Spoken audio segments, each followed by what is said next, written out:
Hello, hello. Welcome to the sixth episode of Real Talk with Recruiters. During these podcasts, we give you a real and raw insight into our lives as recruiters, while also sharing tips like resume building, interview performance, employment opportunities within our own organization. My name is Kelly. My name is Jacqueline. I am Alexia. And we are all recruiters and team members on the Nursing Talent Acquisitions team for the largest healthcare organization in the St. Louis regional area. We are honored today to have two guests. We've never had guests on the show before. Yay! So two guests, Jerry Dougherty and Brendan Knobbe. It's Knobbe, right? Am I saying that Knobbe, right? but I get Knobbe. everything, so no worries. Kelly. Gosh, I know. No worries. So sorry about that. Okay, so Brendan Knobbe. Jerry Dougherty is, am I saying your last name right? As authentically as you can, yes. In Ireland, they'd probably disagree with the way I pronounce it. So Dougherty is how I say it. Yep. All right. So Jerry Dougherty, and you are a patient care manager of the Surgical Progressive Care Unit at Barnes Jewish Hospital. Mm-hmm. And Brendan Knobbe is a nursing student at Gold Bar, which is our organization's nursing school. Welcome. There we go. Welcome, you guys. Welcome. Thank you. So really the reason we guys have you on today is because you are both experiencing nursing as a male in different experiences. You're at different points in your career. Brendan at the very, very beginning of his, and Jerry, you are, kind of excelling in yours, being a manager and whatnot. So let's start with Jerry. Tell us a little bit about yourself, the position that you're in, and So first of all, thank you guys for having us on. So kind of like Kelly was saying, I'm the clinical nurse manager for the Surgical Progressive Care Unit here at Barnes Jewish. I've been a nurse for 11 years. I started here at Barnes right out of nursing school. I worked my way up. I started as a patient care tech for several months while I was waiting to take boards. And then I took my boards. I started as a staff nurse in oncology and bone marrow and stem cell transplants. Also had an ICU component to it as well. So after about a year there, I got trained on ICU as well. And so it's a little over 4.5 years at the bedside on that unit. I was going to transition to an ICU full time, but they opened up an assistant manager position on my floor. And I thought, well, might be interesting to try for that. So I applied for that, and I got the job, and I worked there for a little over 5.5 years in that role until stepping into be an interim manager for this unit back in June of 2021. And after about 4 weeks of being on this floor, I really just kind of fell in love with it and with the team. And I talked to my director at the time and said, hey, where do I apply? This floor is amazing. I know this is kind of the direction I want to go in my career. And I didn't anticipate it coming at the time it did. I anticipated it coming much later. But it just kind of happened to be the right fit at the right time. And I've been fortunate enough to work here since June 21st, 2021. And so about the last year, almost a year and a half now. So it's been really great. I've enjoyed my time here at Barnes, and I anticipate myself being a lifer. I'm probably going to stay here for most of my time, or at least within BJC, just because I really enjoy it here. But yeah. We like to hear that, I was don't we, about guys? to say you better because I was. Well, Jacqueline actually supports his unit, right? Yes. And so Yep. you guys have a pretty close relationship. Yep. So about every that's other kind day. of how. Jerry's awesome and a great leader. You seem really awesome. I want you as my manager. Are you sure you? We have to work very closely with you guys. So I'm lucky. I really enjoy my managers too. But we partner closely. Thank you. Thanks for the intro. Brendan has a little bit of a different intro. So I do. So first off, like your intro, that was amazing. That was like, wow, like that's like the real deal nurse right there. Like for From the me, ground up, like man. for me, it was the kind of the polar opposite. I had no intention of doing like anything healthcare. Senior year of high school, I actually signed a contract with the U.S. Navy. So beginning of high school, I was like, okay, I want to do military, I want to do Navy. So like throughout high school, I was playing all these sports. Got a contract senior year of high school. Went to the physical. It was just like a regular sports physical. And then when you're actually like going to like military boot camp, it's like the real deal physical. And there they were like, "Oh, your hearing's not that good." I'm like, what do you mean?" And that was like kind of the first glimpse of like what the healthcare was for me. I was like, "Oh, like I actually do have a problem." At the time, it was conductive hearing loss. It was you can't get any waivers or like you can't. It's like a drop from the military, they call it. So I was like, "Oh, like dream was crushed right there." So that kind of ruined my plans. My senior year again, junior year, I kind of tossed out my ACTs, blew them off a little bit. So I'm like, okay, I'm not trying to go to college. I'm just going to go get the job. I'm gone. But then when I got that information, I'm like, oh my God. And then so after a lot of doctor visits with ENTs, seeing what was going down, they're like, yeah, you're not going to be able to do it. Sorry. Oh. Yeah, but it was at that moment where like I saw a lot of like nurses, ENTs. I even got like an appointment with like a renowned ENT at like Wow. SLU, I think. I'm like, Cool. what do I have to do? What do I have to do to go? But then fast forward, I see myself at a community college for 2 years, getting everything kind of like my prereqs done, and then seeing these nursing students that like have St. Louis Community College nursing students there. I'm like, this might be interesting. After a lot of like research, I found gold for 2 years and you're done with the BSN. So I really like that aspect of it. And so cranked out all my prereqs. Now I'm realistically a first year nursing student, but like in my third year of college. So right now that's where I'm at. I'm happy What to a be joined. story. That is Yes. a Yeah. really cool Yeah. story. I I mean, know. I'm sorry that didn't work out for you. You know, my husband was very similar. He wanted to join the military as well, but it was his eyesight. So, you know, you do hear a lot of stories like that. And so I know you're probably very passionate about that. So I'm sorry it didn't work out. We're happy. Thank you. So on Yeah. our end that you chose nursing. Brendan, I came across Brendan, or so I guess he came across me on TikTok, reached out to me and said he saw some of my videos. And then I was like, oh, cool. So I looked at his TikTok. I'm like, oh my gosh. He went viral on many videos. I Yes. think he had almost like Do 10. tell. Do tell. Thank you. Yeah, Thank he's you like so 10,000 followers. And I was like, oh my gosh, I'm just a minion over here, just a tiny little person compared to where you're at on social. And so tell us a little bit about your TikTok account, you know, what you try to do on it and why you decided to start it. So yeah, I'm thankful to have like basically all my family in the healthcare like profession when I had like wanted nothing to do with it. But like when I'm actually sitting down in classes, like I'm taking anatomy, microbiology, all these prereqs, like hard prereqs for nursing. Like you have to sit down and study for these. So like I reached out to my cousin. He was at the time a med student. He taught me how to study. He taught me like Oh my gosh. yeah, like he taught me like study methods, study techniques, and I was amazed. Like I tried Those one. med It's school called, students, they know how to yeah, study. exactly. So I posted 2 videos.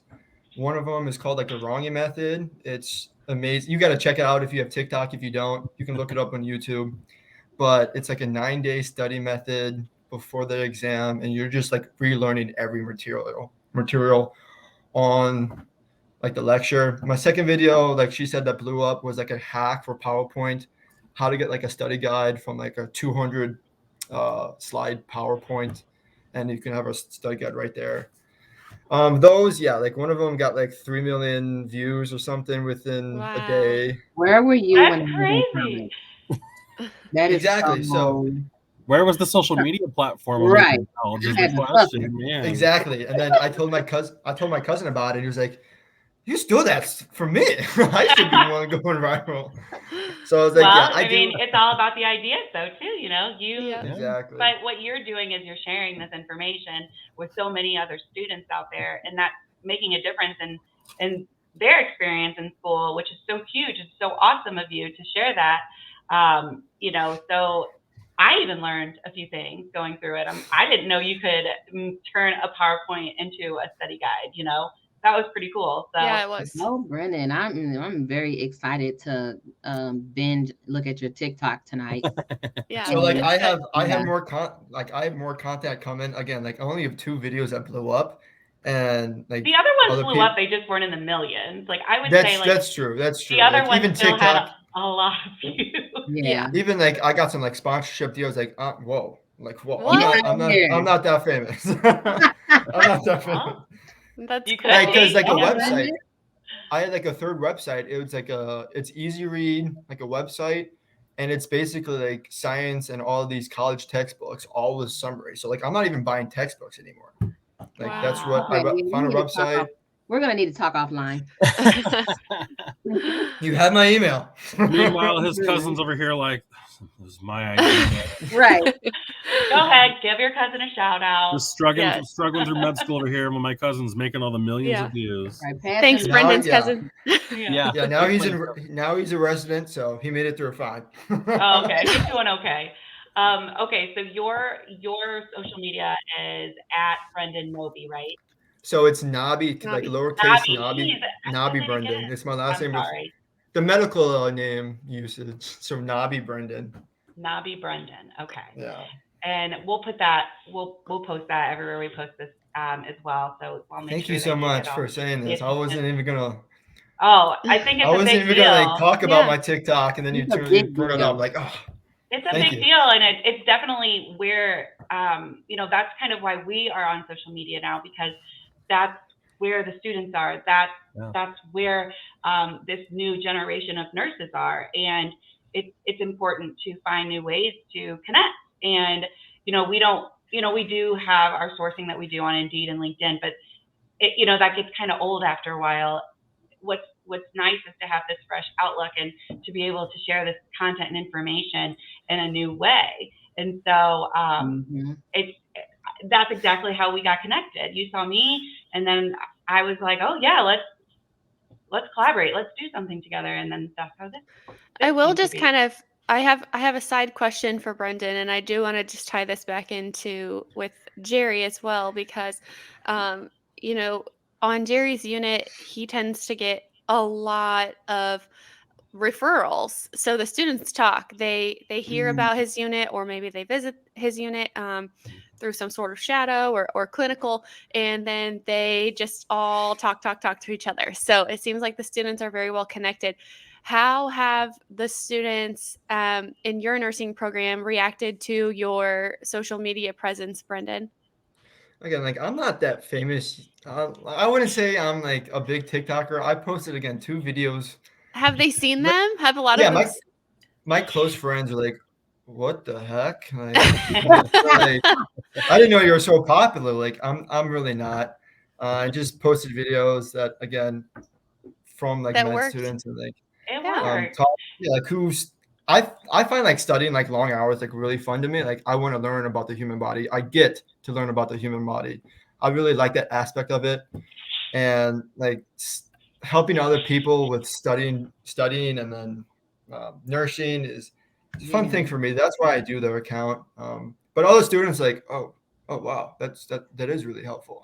Yeah. Well, and I'm sure that a lot of people, not everybody is so fond of studying, and so Exactly. you're kind of doing that. Exactly. What to you is fun work, but hard work for them, and they're able to take that and run with it, and it makes their journey easier. Mhm. Let's be So honest. that's what makes it awesome. That's Let's be honest. amazing. The field of nursing, healthcare, we're always going to need people. We're always going to need good people who are able to perform, who have a passion for what they're doing. And if something as simple, sort of simple as studying, we don't want that to get in the way of a person who has a true passion to do this. So just your input into the world is Yes. helpful when it comes down to these tips, because Very you're good. helping somebody. Absolutely. Right. So, You are. Jerry, I'm going to pivot a little bit towards you and put you on the spot a little bit, because, like Kelly mentioned, you're really excelling in the nursing career field. So, I know you kind of walked through how you got to the patient care manager Yeah. position, but can you go into a little more detail of kind of what you found when because you took the necessary steps. You started as the A&M, and then, which is assistant nurse manager. Sorry for all the acronyms, everyone. Of a unit, and then you worked to the patient care manager. So talk about like skills and things like that you picked up along the way that made you prepared for this. Yeah. I mean, first of all, it was a lot. I had an interesting transition from being a staff nurse to being an assistant nurse manager, because in my particular area, I started out as an evening assistant manager, which was a long time ago. They had the position. It kind of sort of fizzled out. It didn't really work well. They weren't having one per unit. They were like covering multiple units and reporting to different managers. So it was kind of weirdly structured, and they kind of phased it out. Well, then they brought it back, and it was evening shift. Not a lot of people are interested in evenings and nights. I was a night owl. I worked nights before that. I loved evenings and nights. And I'm like, well, I've always been curious about it. So I just kind of talked to my boss, and I was like, look, I have questions about this. And at the time she was like, oh, great, I'm glad you're interested. And I was like, well, I didn't say I wanted it. I said I had questions. She was like, no, it's great. Yeah, let's meet in my office tomorrow at this time and talk about it. And I was like, it's just a few questions. We could do it now. Then the next thing I knew, she was like really kind of like, here, we're going to have I'll set you up for a panel interview, and you just have to apply to HR. And I was like, I didn't say I wanted it. I said I wanted the ICU, But the more I thought about it, I thought, I'm curious to see like what this offers, because, it's something at the time I didn't need to go back to school for. It didn't require a higher level. I already had a bachelor's degree. And I thought, I've always been curious about it, and rarely do these chances come. At least at the time, there weren't a whole lot of them. There are more now since we've expanded the assistant manager programs. But I thought maybe I'd be interested. And so transitioning from the role of staff nurse to being assistant manager on my home unit had a unique set of challenges that I don't think I was fully prepared for, just because I went from being a peer to being someone's boss, and a lot of someone's bosses.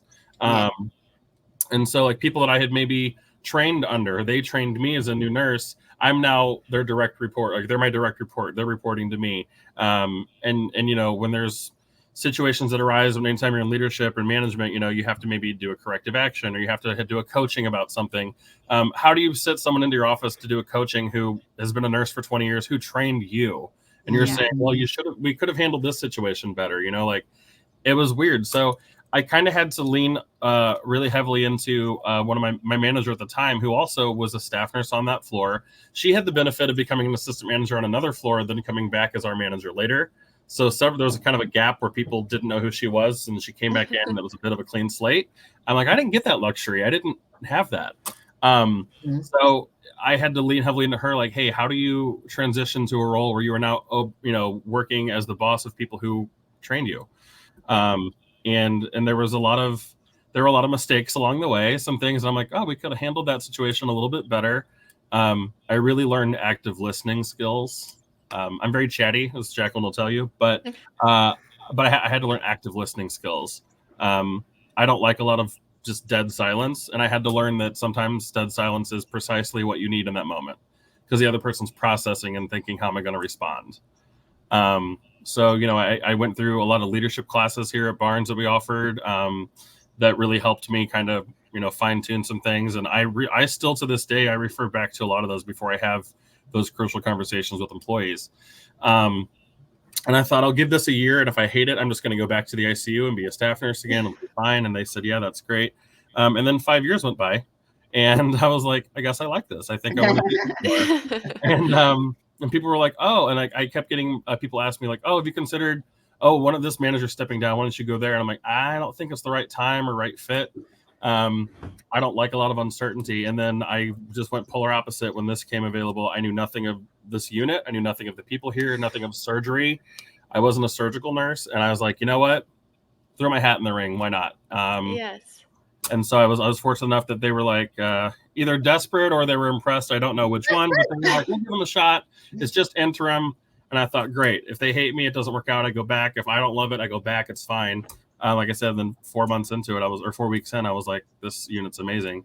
And so just really, it was a lot of learning through, a lot of it was training, but a lot of it was just on the job and how do I handle this situation now? And then just, I made some mistakes and foibles along the way. Fortunately, nothing like too serious, but I did have a lot of people who were also kind of coming up at that time with me, and we bounced ideas off each other.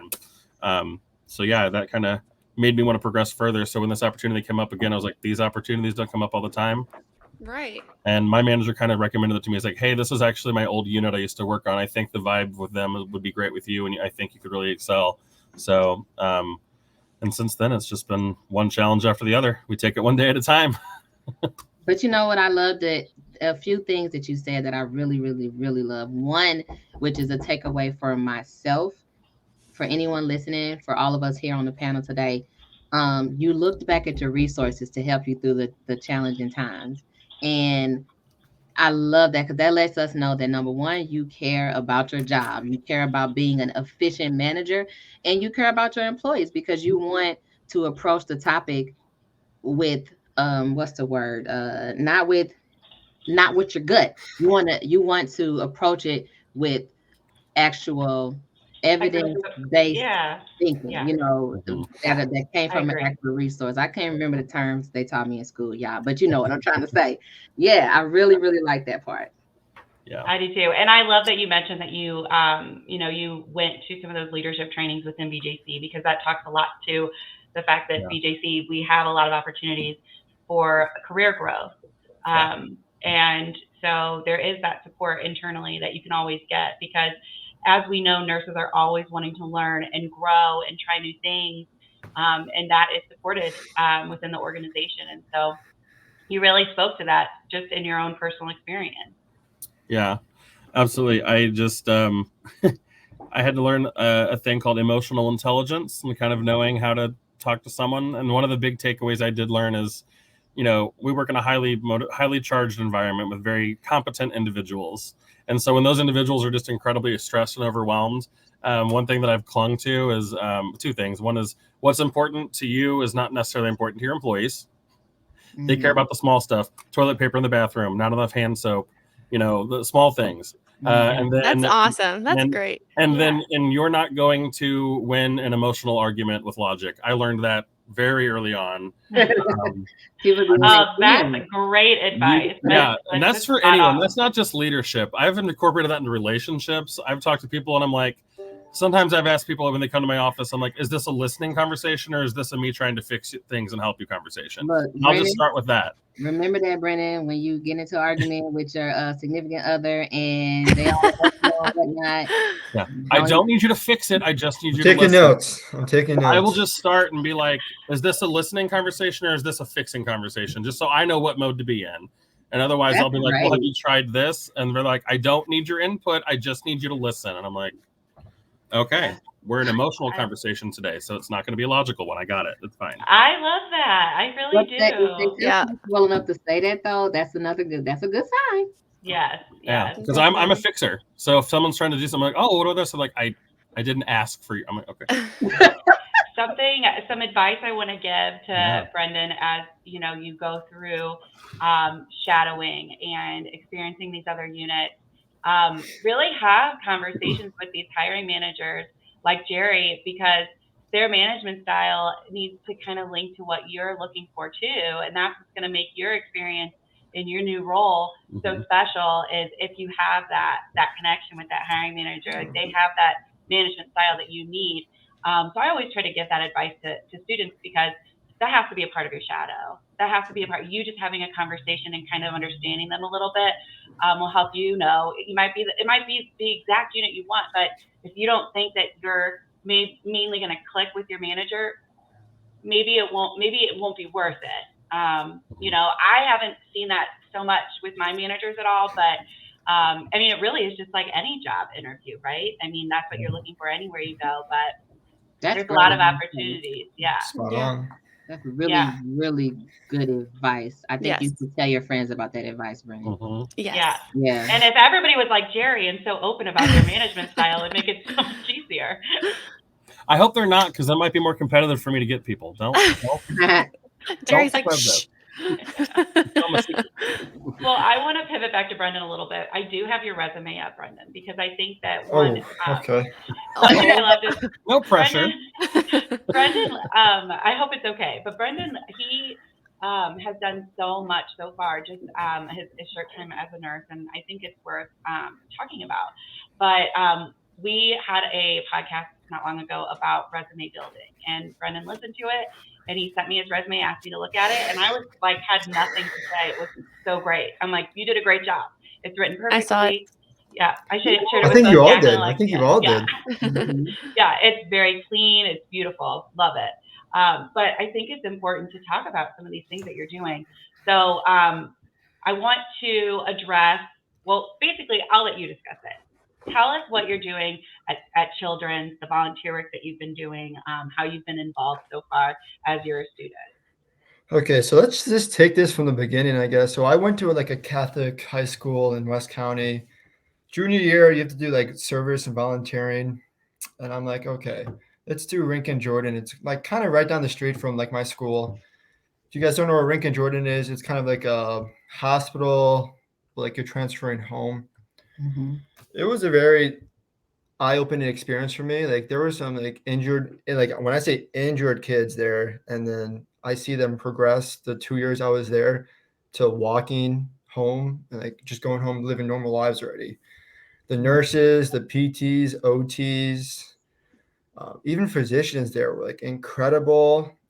They had some residents there just like playing with the kids. I'm like, oh my. But now, when I kind of finished that, I still want to get involved there. So it's like young professional. I don't have my resume up. I just know kind of. I'm summarizing it a little bit. Young professional board. It is called. You organize events for like sponsorships for Rincon Jordan. You're meeting with the actual families. You're meeting with their nurses. Again, like everybody who's worked with the kids, and you're planning events for the kids. So it's like coming up. I think this weekend is like a 5K Halloween themed. Halloween themed party at Rincon Jordan, where all like the previous, current, and like alumni workers at Rincon Jordan are invited to, and we organized that. So that was incredible. Wow. Secondly, children. So I think you talked about this again, Jared. Like that's where you kind of deal with. So I'm doing I wouldn't say I'm helping a research assistant, volunteering at Children's. Well, it's not really a children. It's like the McGronald at Barnes. It's like the walkway to Children's. It's that building in the middle of it. But it's about type 1 diabetes. So I'm kind of fortunate to have a lot of my close friends that get diagnosed with diabetes early on in life and later in life. My brother, my two close friends, and then my high school sport coach, all through high school, all through club. My bad. And he's now an endocrinologist. He worked at Children's. Now he's doing a fellowship in Boston. So he was incredible. I shot him a text one time, like a few months ago. I was like, hey, I'm interested in doing something like research in diabetes. And he was like, okay, I can put you to like some physicians and doctors. A few months went by and I got an email. I'm not going to say this physician's name because I don't know what he wants me to talk about or not. Fine, yeah. But we just went out to lunch and we just talked about it. I was interested in type 1 diabetes, and throughout lunch we talked. And then the idea of like my whole research goes about is islet cell transplantation. You guys know about do you guys know what this is? Islet cell transplantation? No. No. So it's Enlighten us. okay. So you just take islets from like a donor pancreas and insert them into the portal vein in the liver, and this doesn't really cure like type 1 diabetes. It kind of like, I won't say monitor it and then helps it. But my question was, why can't we use this to cure it? Like stem cells cure cancer. Like you use stem cell treatment to cure cancer and all that stuff. So I really related to that. And that's when like conversation started going around. I'm like, wow, like now he's making me go through like lectures, presentations about other endocrinologists out there just talking about the disease. I watched like a 4-hour video of like an endocrinologist in London talk about islet cells and beta cell replacement. But the whole process, it's amazing just seeing. I even like met patients one time with him. I'm like, oh, this is amazing. But again, to do the whole process, it's not. It's a long process. You have to have like FDA approved clinical trials to do this. I feel like Jerry, kind of knowing where I'm coming from about this. Like, do you know like this area I'm talking about? Yeah, all that. So we've actually on our unit have had patients with islet cell therapies that they've done Yeah. for, So for yes, those things yes. before. Yep. That's so cool. And I used to work in stem cell transplant for oncology, so There we go. Yeah, he's with you. I'm picking up what you're putting down. So That's You're doing all of this in addition to your nursing school work, then, Brendan. Overachiever, Not as Brendan. part They're of it. thank you. Just flexing on us. Mhm. Thank you. But yeah, it's a working process. It's not like I'm doing like a research. I'm going to be in a journal or something like that, like medical students or pre-meds. I just want to learn about it more because I know a lot of my friends who are really affected by this. I wouldn't say disease even. It's like illness, but it's not like a Condition. maybe Yeah. condition. That's a word Sure. for this, and it's Right. amazing to learn. It's amazing to learn. Can live with this for a long time, right? Diabetes. I know my dad did, and my grandma, and my auntie. yeah. Wow. Yeah. Diabetes is often referred to as one of the most manageable conditions to live with in many cases, if you Yeah. have the proper resources. Yeah.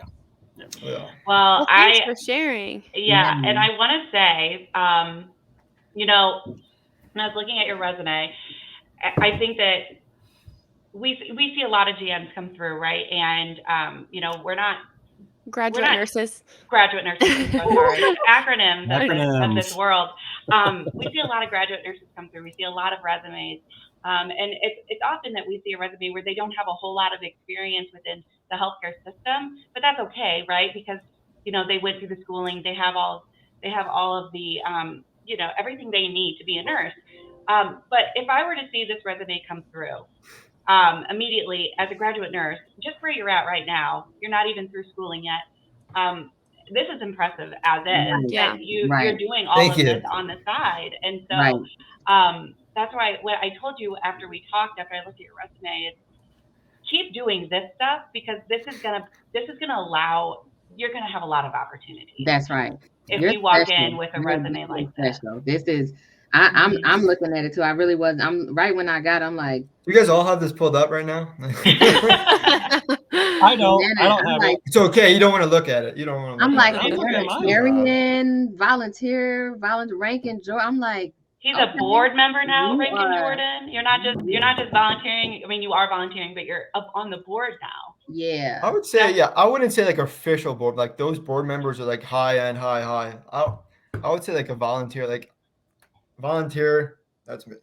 So, Yeah. I guess But still, I wouldn't say. mean, you're still involved there as well as doing everything else, and you've Yeah. also started job shadowing this early I on did. too, which is we I always did. encourage. We always encourage. I mean, you do not have to be in nursing school long to start shadowing. I mean, figure out what you want. And I think that you had said you're interested in ICU. Is that right?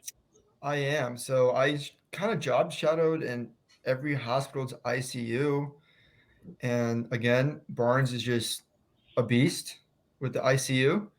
And I really enjoy that. And then, what other one? Well, Brendan. I know. Well. That's, it's yeah. crazy. So, I mean, we haven't really explained the surgical progressive care unit. So, I guess, Jerry, why don't you take that opportunity to let Brendan know Let's hear it. how So, how have that you can be an Have ICU you pathway? considered the ICU step down units?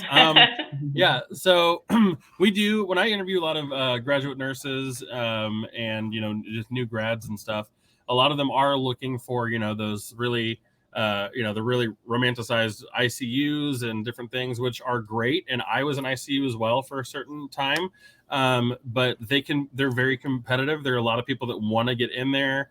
And typically speaking, not a lot of them take a lot of new grads. It's not uncommon that they take them because they do take them, but they don't always take a lot. So I have a lot of candidates come to me. They're like, well, I really wanted ICU, but I couldn't get into an ICU. And they said they wanted experience first or what have you.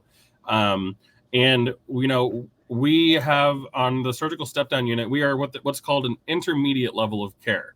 So we're not going to be as critically ill as your patients in ICUs are going to be requiring like mechanical ventilation and maybe different types of, proning or chemical paralyzations and stuff like that. But we also aren't going to have patients that are quite as stable that you're going to find on a general medicine floor or general surgical floor. We're right in the middle, so we're that intermediate. So we might have some patients who are really, they've just downgraded from ICU, but they're not quite ready for the floor. Or we're going to have patients who on the floor, we're kind of really starting to trend a little bit negative and starting to decompensate, and they don't necessarily require the ICU yet, and they may just require some of that care in between.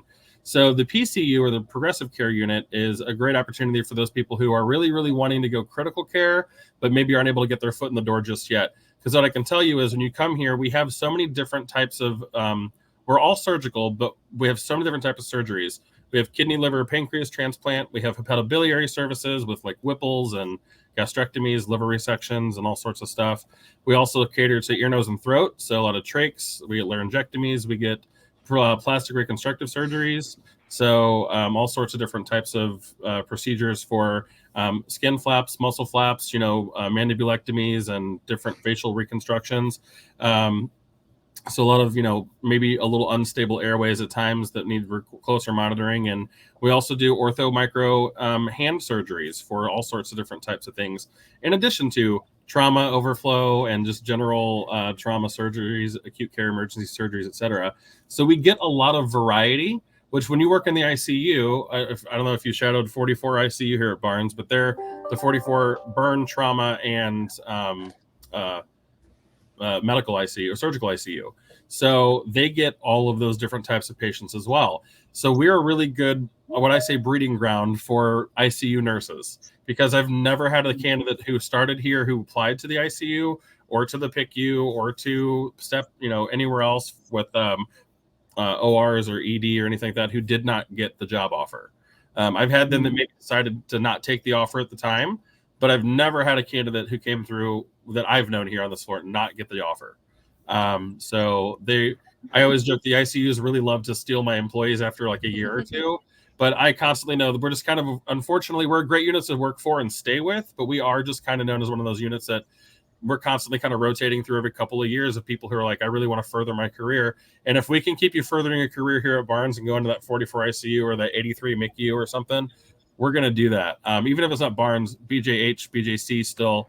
I got a couple nurses that work over at Children's now who work in their PICUs and their NICUs and stuff, and some that work in the PACUs. So we're a really good opportunity and a lot of learning. I've had people who thought they wanted ICU and they shouted here and they're like, I think this might be a better starting place, and which is You've had a lot of those, I would say. Definitely. Yeah, I'm not on the social media as much as you, Brendan, but we have a lot of word of mouth and a lot of students that come through who tell their friends. And I currently have a student who's like, "Oh, I told my boyfriend who's in nursing school to apply here," and I was like, "Why didn't you apply here?" Yeah. And she's like, "Well, I really want to go peds," and I was like, oh, "Okay, but you can't fight with kids. You can't fight with kids. Labor delivery, peds, emergency room, and ICU. There's other stuff out there. I encourage you to check it out. You can come shadow 16-3 anytime you'd like. But well, I like what you're saying, Jerry, because what you're saying is what I hear a lot of managers of mine at Barnes say as well. And it's when you come to these units, they don't expect you to stay there for life. They know you're a nurse and that you're going to want to learn and grow. And so, coming into these units, really, know that the manager isn't going to be upset if you choose to advance your career in a couple of years, and leave. That they want to help you be successful in any way they can. So, yeah, thank you, Jerry. What you're speaking to, yeah, for putting this all together and tying it up like. Yeah. I feel like we're in an interview right now. Yeah, that's a perfect word for like tying it up, all this huge information, and he just said it in like 30 seconds. Like, wow. I say it a lot. I go over it a lot. With students, I offer to do like mock interviews with students on the floor sometimes. Like, hey, let's just an informal sit down, 5 minutes. I'm going to shoot some questions your way, and these are kind of things we look for. And I've snagged a few that way, so it works. That is a good trick, Jerry. I also encourage people in a coffee bar in your office. People love coffee. Yes. So I bribe them with coffee and candy, and then I see if they're interested in my unit. So I have a question. Awesome. I have a question, and my question is about like men in nursing. So, Jerry, since you've been in it, Brendan, you're getting into it. What was your first thought? Like Jerry? Like, was that even a thought? You know, To go into nursing, or what well, it would be like to be Yeah. a well, professor? knowing that it's a predominantly female-driven field, like, Mhm. did you? I mean, it looks like Brendan thought about it a little bit He's smirking because a little bit. he was military all the way through Yeah. to begin with, you know. So So what are you yeah. thinking at? So ironically, nursing was not my first thought. I never really gave a thought to nursing. In high school, I was like engineering all the way. I loved math. I was good at math.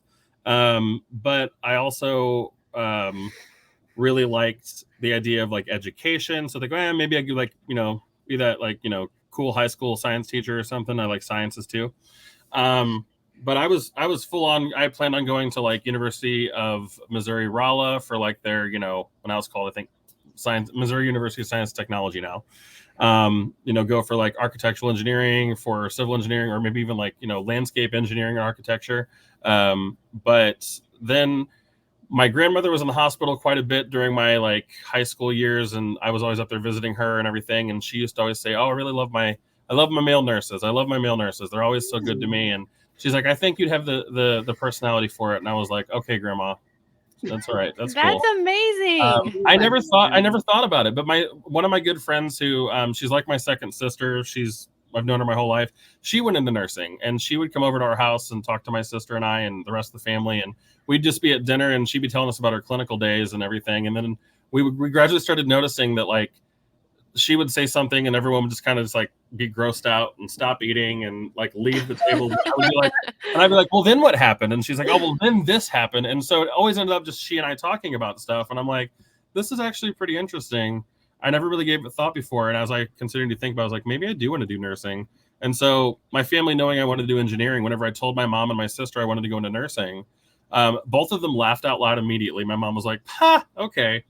She's like, "Well, when I'm old and you need to take care of me, then I guess I'm going to come to you." And I was like, "Well, yeah, I would do that." And then she thought, "Oh, you're serious? I'm so sorry I laughed. I thought you were joking with me." And I said, "No." And my sister said, "You're going to get made fun of. There are no guys in nursing." And I was like, "I think there are more than you think there are." And my dad, ironically, was the total opposite. It was like, "That's good. They need more guys in nursing." And I was like, there it was. So, yeah, it wasn't initially on my radar, but by my senior year, I was like, I'm going to go to I went to Mizzou. I'm like, I'm going to go to Mizzou and I'm going to declare nursing my major. And that's what I did. And so my undergraduate studies were geared towards nursing and stuff. And so then I applied and thankfully got in. I didn't realize how competitive it was at the time, but it's very competitive. And I know that now. I'd highly recommend people apply to more than one nursing school, because I didn't. And I was fortunate that I got into the one I did. But knowing what I know now, I would have applied to a lot more. Right. That's great advice. Right. Yeah, Awesome. it's been good. It's been very good. And there are more guys in nursing than people realize, but we can always use more. We need that diversification of all different backgrounds of people. So I encourage it. Absolutely. What about you, Brendan? Like what Jerry said, like he's going to Mizzou. Like Mizzou's very competitive. I think that's the most competitive. Like there's so many people trying to go in the nursing program at Mizzou. Yeah. I think like a 3.8 GPA too. Like, oh my. Wow. Yeah, Go it is Jerry. crazy. I crazy. didn't have that GPA. Okay, but like now it is crazy. I was a well-rounded person who had an okay GPA and a lot of activities and stuff. And they had an interview panel, so I was fortunate because I was the guy bringing down the average GPA in the class. I'm the poster child for me. You know what? You can just be average, but really try, and you can make something of it. Okay, I'm you an can average do it. child. So. But you're really good at math, and you have to know math to be a nurse, right? This is true, but I hadn't developed those study skills because in high school, math came so easy. In college, it got really detailed. There were fewer tests, and it really counted. And I was like, oh man. So yeah, I had to develop my study skills, and unfortunately, I didn't develop them until I got into nursing school. So that's why study. Brendan, what was the reaction of your family when you told them that you're going to be a nurse? I want to know. Nothing really, but like, if you think about this, have you guys ever asked like a woman physician why didn't they become a nurse, or woman nurse why didn't they become a doctor? Like gender barriers are being broken every single day in nursing field, every single day. And when you ask those questions, people kind of stop talking. Like, yeah, you're right. But like again, my senior year of high school, obviously COVID went down. and when people were saying healthcare heroes, like healthcare heroes, and I was like, I'm gonna be a nurse. Like, oh, amazing! Like that's an amazing job.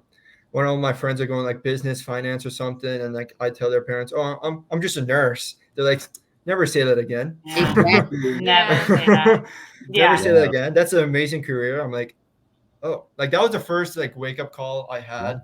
I'm like, wow, like yes, like this is a Yes, very I have like the biggest level of respect for nurses. It's incredible. I have a couple in my family who were nurses for 40 years.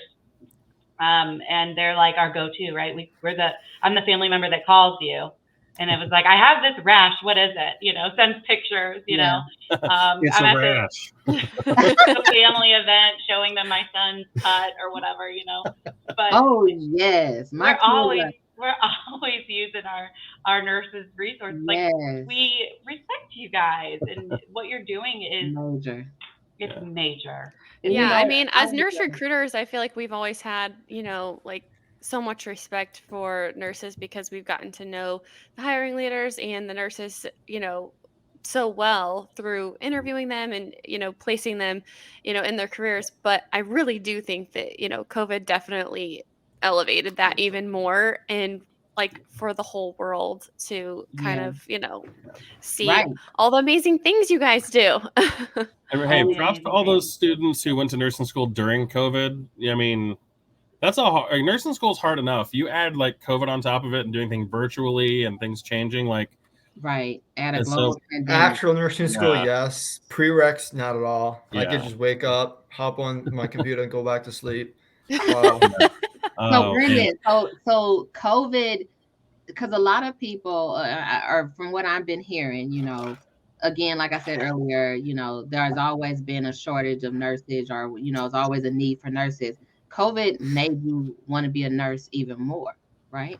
So yeah, again, I was at that moment during like end of my senior year, just playing golf at Forest Park, and seeing helicopter after helicopter, and seeing like people going through barns from Forest Park. Like if you're on Forest Park golf course, amazing image of barns, Siteman barns. Absolutely. It was packed. I'm like that's amazing. Like when everybody was at home during COVID, everybody was just, I would say, secluded. All the healthcare heroes were there, like getting to work, overworked, I would say. And I'm like, wow, that's what I want to be doing right now. I love there. that. Yeah. Making a difference. Yeah. That's super cool. That's And I kind of like one thing that Brendan, you mentioned earlier, is the like, you know, growing up and going through like nursing and everything. I had a lot of people like, oh, did you just not want to be a doctor? And I get that a lot. Like, did you not get into medical school? And I'm like, no, I chose nursing for a reason.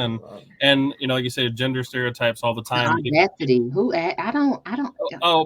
Patients. A lot of patients will just ask that. A lot of people, you know, my older family members, oh, do you just not want to go? Are you going to go to medical school still? And I was like, nursing school and medical school aren't like one to go to the other. They're separate entities.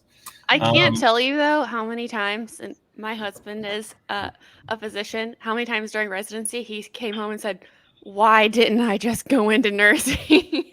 Yeah. I mean, you know, because he was like, you still get to do and make those relationships with the patients and stuff.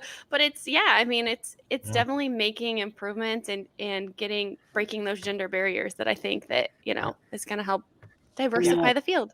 One thing I used to always say, people were like, what would be a good thing to get a male nurse? What do you do for a male nurse? I'm like, first of all, the best present for a male nurse is just to call them a nurse. Why do you got to they're a male nurse. Wow. Nurse, like, you don't say, this is your female nurse today. It's like, yeah. No, this is your nurse. You don't say, this is your female doctor. This is your doctor. You know, you don't tend to put a gender in front of anything else. That's what I said earlier. Yeah. Next time, like you see like a physician, like why didn't you become a nurse or something? A woman physician. Why didn't you become a nurse? I'm going to talk to my sisters. TikTok. That's something you need to X out the word male and just put nurse because nurse. Yeah. I used to go to my sister's class. She was an elementary school teacher. I used to go to her class sometimes and talk about stuff and do the little glow germ experiment. And she'd be like, this is my brother. He's a nurse. And they were like, boys can't be nurses. Aww. And I would always lead with, well, can girls be doctors? Well, yeah. And I'm like, well, there are boys that are nurses. no. And I'm like, I'm a nurse. This is what I do. And so, it was fun. Kids are hilarious though. They're great to work Yes. with. But Yeah, they're funny. But this is why I'm so glad we talked about this today, because I think it is insightful to hear it from you guys, nurses at Barnes. I think males are the minority in the workforce as, nurses, but I love hearing it from your end. It doesn't matter. It's not something you guys see. You're just nurses. And I think that's really special. And I really hope that, like you said, that those barriers can be broken down, and anyone out there thinking about being a nurse, I hope that this helps them make a decision on, I'm just going to do it. Screw it. We're doing it. We're going to nursing school. exactly. Any advice I have would be just do it. Just go for it. Okay, I will. I like it. You got another one. Watch this coming. I'm not gonna lie, I tried in the very, very beginning, and my first class was about like prescriptions, and immediately I was like, absolutely not. I will not be able to wrap my head around this. I am out. This was so like pharmacology or something? It was literally like a class, and I immediately was like, you know what? I had my hopes set real high with this one. You have to be really, really smart. And you have to be really, really dedicated and passionate about it. And as much respect as I have for nurses, I also knew myself enough to know that this wasn't it for me. Yeah. Let me tell y'all a quick story, because my mom is a retired nurse. She's trying to get back into the field, right? She retired she retired January of 2020. Okay. January of 2020. So right before COVID. Now she's like, I want to pick up something part-time. So my sister, she writes resumes. So she interviewed, quote unquote, my mom to get details about what to do with her resume. So she calls me last night, my sister, talking about, Mom's really smart. I said, she is? And I didn't. and she was like, no wonder Dad used to always say, you don't get your brains from me. You get it from your mama. Your mama's a nurse. And when she told me that last night, I'm like, she's really smart. She said, yeah, all that terminology he was saying and all this stuff. She's like, Mom's really smart. So I believe it. It's nothing to sneeze at. Yeah. I love that. Again, really quick thing. What you said, Kelly, about if you were thinking about doing nursing, I tell people who are like on the edge of, because I had like a weird path going, like I did community college and then these 2 years get my BSN. I just say, like, again, it's discipline. You gotta sit down and like study. Yeah, that's it. Like, it's not. And I mean, I think to kind of wrap it up with the dedication and the passion, for us, we're the ones that are kind of, your first contact. We're the ones interviewing you. We love to see that coming through in your interview, that like you went into nursing because you felt this, you felt called to it. You felt this duty that you wanted to care for other human beings. So, I mean, I like hearing that. I like that we've kind of talked about it and how both you and Jerry, found your way in nursing. And I hope that it can inspire a lot of people to kind of follow their calling and follow their passion and just dedicate the time and energy to it and master the studying, and you'll get through it and have a really fruitful career like Jerry does. Like Jerry. Well, I think we should tie this up. I think it's a perfect place to end, and you guys have been so amazing. Thank you so much for being here today. Thank you. I cannot thank you guys enough. It's really special. Especially to have you guys as our first guest on the podcast. So, yeah, thanks. Cool. Thank you. So